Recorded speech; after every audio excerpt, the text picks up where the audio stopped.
Hasil pertemuan kami tadi BKG dan PGGP Papua Barat di kantor PGGP itu telah menyampaikan lewat tulisan untuk menolak Ustadz Abdul Somad hadir di Manokwari. Salam damai sejahtera bagi kita semua, berjumpa kembali dengan saya di channel ini. Teman-teman, kembali lagi ditolak Ustadz intoleran atau Ustadz penghina salib simbol iman kekristenan. Siapa lagi kalau bukan Ustadz Abdul Somad? Wah, Ustadz ini ditolak di Papua Manokwari, di mana ada salah satu acara di sana, kalau nggak salah tablik akbar. Kemudian Ustadz Abdul Somad ini diundang untuk berceramah dengan tema kebangsaan. Kira-kira itu alasan mereka, saudara. Nah, sekali lagi kepada saudara-saudara saya yang ada di Papua, khususnya Manokwari, bravo untuk sikap saudara secara tegas dalam hal ini. Karena Ustadz Abdul Somad ini bukan orang yang mempersatu bangsa, karena ceramah-ceramah yang membuat agama lain tersakiti. Jadi sekali lagi, orang ini bukan orang yang mempersatukan bangsa, tetapi orang yang menghasut, yang memecah belah antar umat beragama. Nah, teman-teman tahu nggak bahwa Ustadz Abdul Somad ini ia pernah mengatakan kalau ada pejabat dengan jabatannya ia memberikan izin pendirian rumah ibadah seperti kelenteng gereja, maka dosanya dia sampai pada kiamat. Kemudian Ustadz Abdul Somad ini pernah ia menista simbol salib iman kekristenan. Dia mengatakan di salib itu ada jin kafir, dan jin kafir yang ada di salib itu memanggil haleluya, haleluya. Bahkan ia memperagakan bagaimana posisi Tuhan Yesus di kayu salib. Yang mengatakan apakah kepalanya ke kiri atau ke kanan, dan jemaatnya mereka tertawa dengan indikasi menjelekkan simbol iman kekristenan. Dan ini bukan orang yang mempersatu bangsa, bukan, tetapi ini orang adalah intoleran. Jadi oleh karena itu, yuk simak videonya teman-teman kita yang di Papua Manokwari menolak Ustadz Abdul Somad secara tegas berikut ini.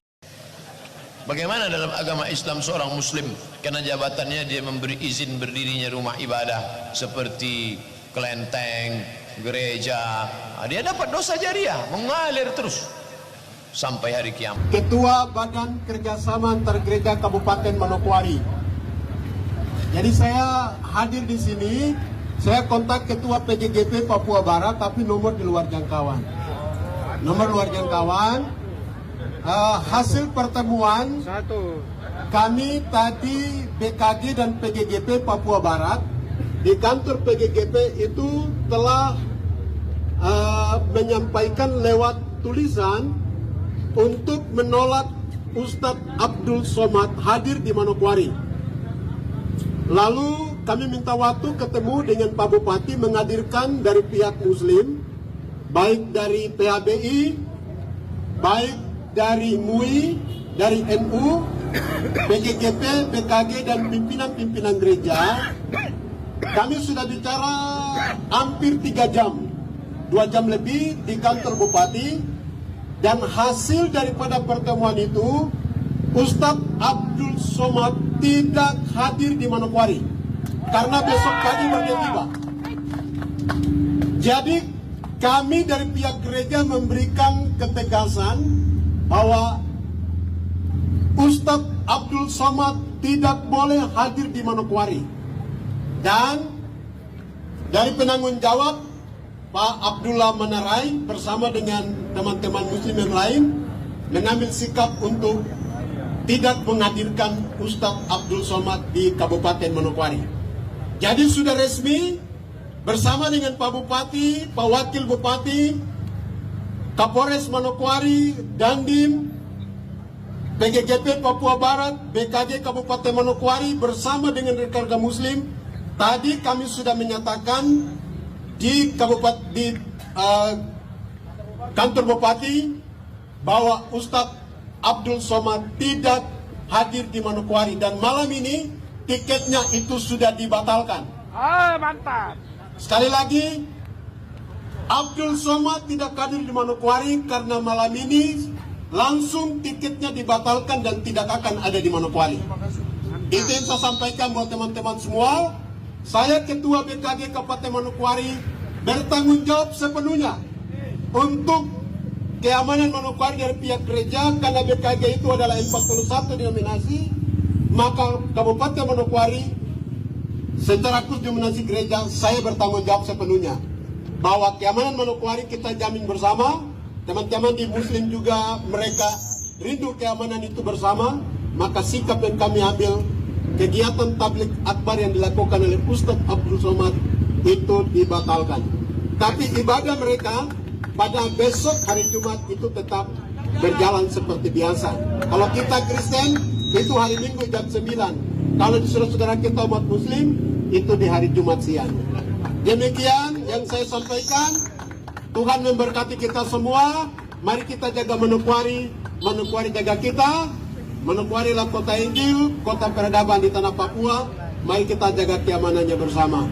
Tuhan memberkati. Sebagai seorang ketua umum dari relawan pengawal Merah Putih, mari sama-sama kita melihat bahwa Indonesia bukan negara agama, tapi negara hukum.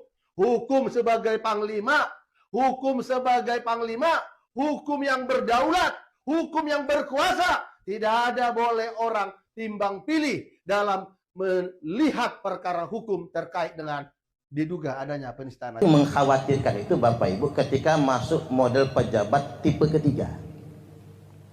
Apa pejabat tipe ketiga? Dia bukannya melipir, dia bukannya nyumput, tapi memang dia tidak mau ngasih izin. Ini masalahnya Pak. Dia nggak mau ngasih izin. Berarti pejabat yang kayak gini terpapar paham ekstrim kanan tadi itu. Berarti di dalam dirinya ada kebencian terhadap umat beragama lain. Saya nggak membuat menjat satu agama ya. Misalnya ada pejabat beragama Protestan, tidak suka masjid berdiri umpama.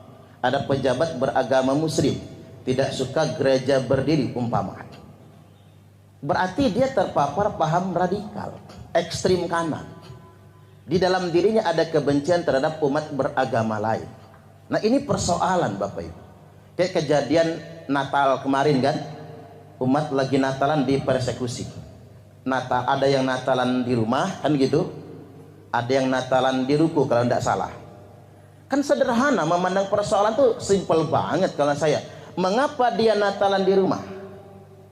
Ya sama orang Islam sering nggak pengajian di rumah? Ada nggak yang mubarin? Nggak berani dibacok dengan macam-macam. Nggak ada kan? Apa masalahnya pengajian di rumah? Dan orang mengadakan Natalan di rumah mungkin dengan alasan nggak punya gereja. Itulah sebabnya dia mengadakan perayaan Natal di rumah, karena nggak punya gereja. Mengapa dia tidak punya gereja? Karena pejabat daerah nggak mau ngasih izin. Itu saja masalahnya. Ada yang kemudian Natalan sampai di ruku, dimarahin, digerebek, karena fungsi ruku bukan buat gereja, ini menyalahgunakan fungsi bangunan. Tanya dulu sama yang pakai ruku buat ibadah. Ngapa pakai ruku? Karena nggak punya gereja. Ngapa nggak punya gereja? Karena nggak dikasih izin. Mestinya kalau dia pejabat yang baik, orang nggak punya gereja, pinjamkan kantor kecamatan. Betul nggak kira-kira? Ini kantor kecamatan pakai kebaktian tiap minggu. Karena nggak punya gereja. Atau sewakan gedung untuk berikan izin sementara. Itu namanya pemimpin. Makanya Bapak Ibu, saya juga heran, ternyata PBM, peraturan bersama Menteri Dalam Negeri dan Menteri Agama, peraturannya sudah bagus, tapi dijadikan alat untuk menghambat. Orang bikin aturan tuh buat menghambat, Pak. Bahkan mohon maaf, ada orang bikin aturan tuh buat duit. Atas nama regulasi, atas nama aturan, ya Anda ini kurang syarat. Biar syaratnya lengkap, mau nggak ngasih duit sekian? Ada nggak yang kayak gitu? Ada, banyak. Tanda tangan ketua RT misalnya angpau, bawa ke lurah angpau, bawa ke camat angpau, bawa pejabat daerah angpau semua. Walaupun masih mending Pak, yang demen-demen angpau itu masih mending gitu ya, masih enak bisa diduitkan. Tapi ini kenyataan loh Bapak Ibu, yang sedemikian rupa. Yang paling bahaya itu ketika orang menjadi sangat ideologis. Oke, coba kita lihat di PBM itu. Syarat mendirikan rumah ibadah itu harus ada data yang disahkan oleh pejabat setempat, jemaat minimal 90 orang. Kan simple itu. Jamaat itu sudah banyak yang lebih dari 100 orang. Cuman mereka ngakalin bagaimana untuk menghambat. Jamaat 90 orang itu harus ada di tempat itu, di RT tersebut. Yang gak bisa, Pak. Satu RT 90 orang mana bisa kayak gitu. Kalau cari orang Islam mah gampang. Ini sengaja dibuat begitu. Padahal 90 orang itu nggak harus dari kelurahan itu, enggak. Dari mana saja yang dia memang terdaftar di gereja tersebut. Ini kan peraturan itu fleksibel mestinya kan. Udah bagus peraturannya, tapi dibuat rumit oleh orang-orang yang berkepentingan. Yang kedua, syarat izin dari warga sekitar 60. Bagaimana warga sekitar mau mengizinkan? Uang diprovokasi kok. Mohon maaf, ada oknum loh Pak, yang mereka memprovokasi warga. Udah jangan tanda tangan, jangan tanda tangan. Mereka digaji negara loh. Mereka digaji negara. Ini ada apa ini? Jadi menurut saya sederhana saya ingin membahasakan begini. PBM hanya jadi alat oleh orang-orang yang ingin menghambat. Para PBM itu sangat fleksibel sekali. Dan saya turun ke masyarakat, Pak, ternyata masyarakat nggak masalah Ustadz. Rumah kami dekat gereja, tanda tangan. Ada yang berkasnya sudah lengkap Bapak Ibu. 2016 berkasnya sudah lengkap, warga sudah tanda tangan semua. Begitu di store ke pemerintah daerah, begitu ditanyakan lagi apa, hilang berkasnya. Saya malu sebagai orang muslim Pak, punya pejabat daerah yang sengaja menghilangkan berkas yang sudah lengkap untuk izin pendirian gereja. Berarti memang ada oknum pejabat daerah Bapak Ibu yang terpapar kelompok radikal. Saya berharap pejabat-pejabat begini mestinya dibersihkan saja. Setuju gak kira-kira? Ya dia makan gaji negara kok kayak gitu modelnya. Baik, sekarang saya masuk dulu ke doktrin keagamaan. Mungkinkah orang-orang tersebut terpapar paham ekstrim kanan? Sangat mungkin. Karena kelompok ekstrim kanan Bapak Ibu sangat membenci kelompok beragama lain yang beda dengan dia.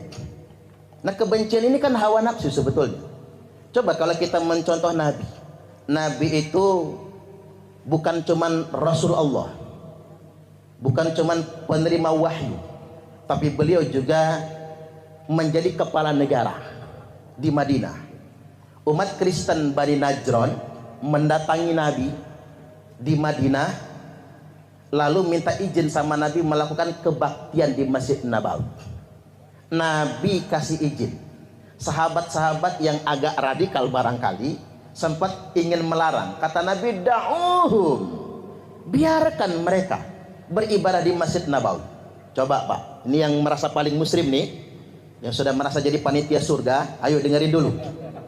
Yang sudah merasa paling Islam dewe, gitu, dengerin dulu.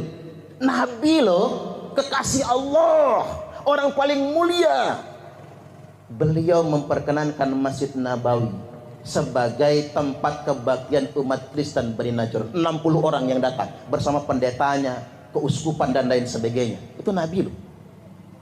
Siapa yang mau ngebantah riwayat ini? Loh kok ada sekarang orang yang ngaku muslim lalu menebar kebencian terhadap umat beragama lain?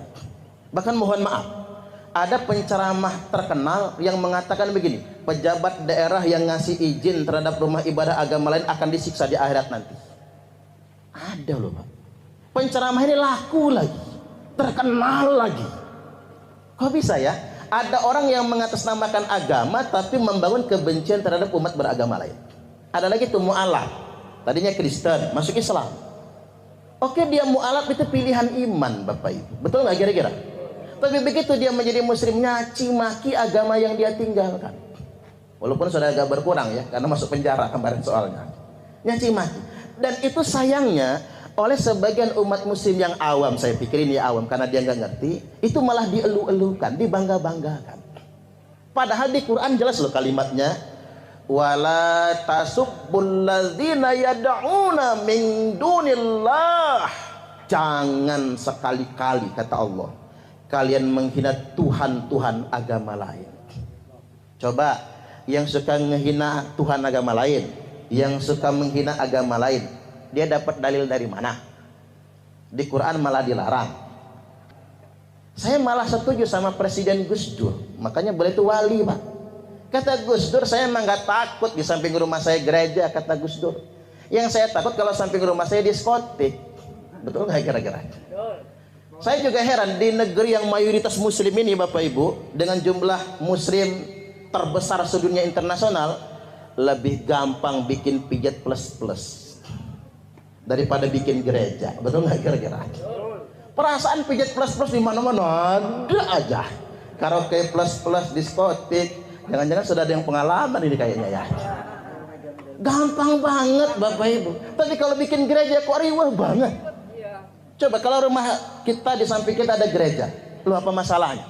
Semua orang yang datang ke gereja itu orang ibadah, betul nggak kira-kira? Bukan orang yang mau berbuat kriminal loh, orang mau beribadah. Tapi kalau di samping rumah kita ada pijat plus-plus, saya takut Pak, saya yang hilaf nanti. Pulang ceramah, lepas jubah, lepas peci, lepas sorban, lepas sarung, ganti celana jeans, baju kemeja, kacamata hitam, topi, nyamar kita. Nggak ketahuan ustadznya. Kita pakai logika sederhana. Saya ingin yakinkan di awal Bapak Ibu, nggak ada satupun ajaran Islam yang membolehkan kita melarang umat beragama lain mendirikan rumah ibadah. Jadi kalau ada yang merasa Islami, merasa sudah paling benar dewe, lalu dengan arogan dan marah-marahnya bersifat melakukan persekusi terhadap umat beribadah, umat lain sedang beribadah, itu di luar ajaran Islam, tidak sesuai dengan ajaran Islam. Apalagi kemarin, sepakat? Tepuk tangan dulu. Sekarang begini Bapak Ibu, begitu ada oknum ketua RT ditangkap Polda Lampung, kan jelas faktanya itu mempersekusi. Ibadah sedang berlangsung, videonya kan jelas soalnya. Kecuali kalau nggak ada video, mungkin bisa ngeles orang Pak. Jelas ibadah sedang berlangsung, dihentikan. Jangankan di masjid, gereja, vihara, pura, di petekong dan lain sebagainya, sedang di rumah saja kita ibadah dihentikan, itu pidana.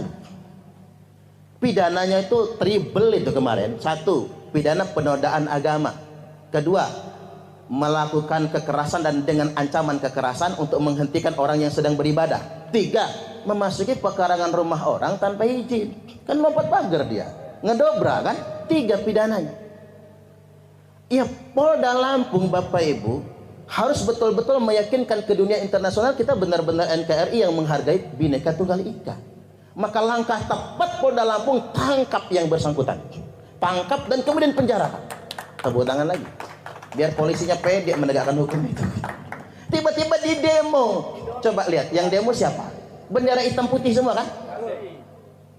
Kelompok-kelompok ekstrim dari kelompok yang terlarang yang demo-demo itu, mereka kibarkan bendera hitam. Kan udah jelas kata Imam Ali karramallahu wajhah. Ini kalau lihat bendera hitam lagi orang demo pakai bendera hitam, nih ingat hadis ini. Idza ra'aitumur rayatis sud, apabila kalian semua melihat bendera hitam dikibarkan, falzamul arda wala tuharriku aydiyakum wala arjulakum, tetaplah di bumi kalian masing-masing, jangan gerakkan tangan kalian, jangan gerakkan kaki kalian, jangan ikut-ikutan mereka, karena mereka itu kelompok bendera hitam palsu. Muncul pertanyaan, yang asli ada nggak Ustaz? Ada. Nanti ketika Imam Mahdi melawan Dajjal, kapan Dajjal muncul? Kalau sudah kemarau 3 tahun berturut-turut, daun hijau habis semua. Daun masih banyak yang hijau? Masih. Hujan masih? Masih tangeh berarti kan? Di Dajjal dilawan oleh Imam Mahdi. Tapi Imam Mahdi hanya bisa mengalahkan pasukan Dajjal. Yang bisa mengalahkan Dajjal hanya Nabi Isa. Maka Nabi Isa turun membunuh Dajjal. Sedemikian rupa. Oke Bapak Ibu, sebelum Imam Mahdi memimpin pasukan, maka yang pakai bendera hitam itu kelompok bendera hitam palsu semua. Kalau kelompok itu sudah muncul pakai bendera, jangan ikut-ikut. Nah teman-teman, sekali lagi saya katakan kepada saudara-saudara saya yang ada di Papua, bravo untuk ketegasan dan sikap teman-teman yang ada di Papua Manokwari. Karena Ustaz Abdul Somad layak ditolak.